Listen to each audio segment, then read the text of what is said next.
We're here again with another kayak reveal. It's a surge play again, but this one is a clipotic random wave design. So you know when the waves are clipotic on the ocean, they tend to do this. That's the design I've gone for in an artistic way. So it's got different shades of blues with a white outline on the waves. So yeah, without further ado, let's get this one undone. Oh, I forgot to say, come back at the end of the video because I want to explain a little bit more about how I do the artwork.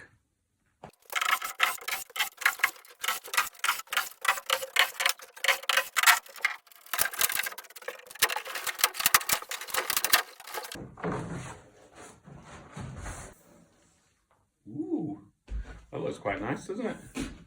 Quite chuffy, that. Looks really fresh, doesn't it? And crisp. Love the colours. I was really tempted to do a black outline on the waves, and I'm really glad I went for the white now. Anyway, let's get the rest of it out.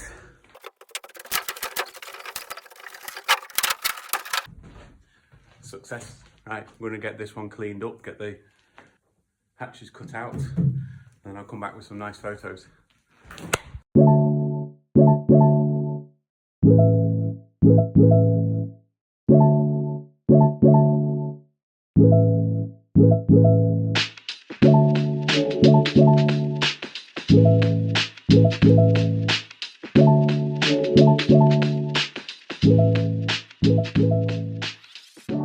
I just wanted to explain how I do the actual artwork. I've put lots of videos out there showing what I do, but it's hard to grasp and get a perspective on how it's created. There's a common misconception. I see it in the comments, and a lot of people message me for advice on how to paint kayaks.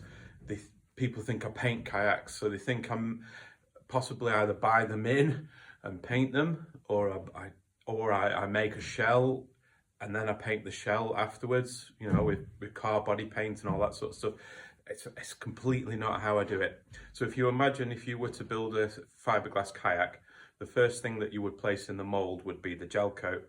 Now, most kayaks you would put a plain colour in, like a red or a yellow or a blue, white hull, and that's what you imagine your kayak to be.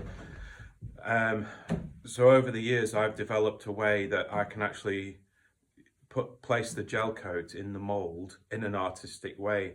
So I've gone through so many different ways of placing the art in, using masking tapes and stencils, and there's all sorts I have to do. So depending on what type of art it is, I'll either use brushes to I'll say paint the gel coat into the mold. So I'm still using gel coats, a polyester gel coat, which has a catalyst in it, and I'll create the artwork.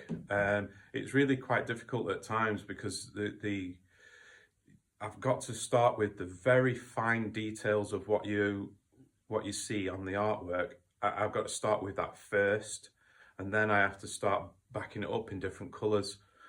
So I've got my artwork is back to front, it's inside out and it's upside down, and I can start to cover up the finer details. So when I'm doing, say, a bird or an octopus or something like that, I'll do all the fine details, beaks, eyes, and whatever it is, and then I'll cover them up.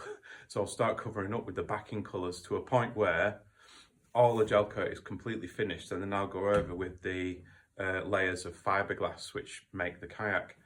I then have to go through the next process of actually finishing the kayak. So I'll build the hull, the deck's made, I then bolt the deck and the hull mold together, and then I get inside the cockpit, put the seam tape in, and I install the bulkheads, let it all set, and then I pull it out of the molds, which you've just seen now, and that's how I create the artwork.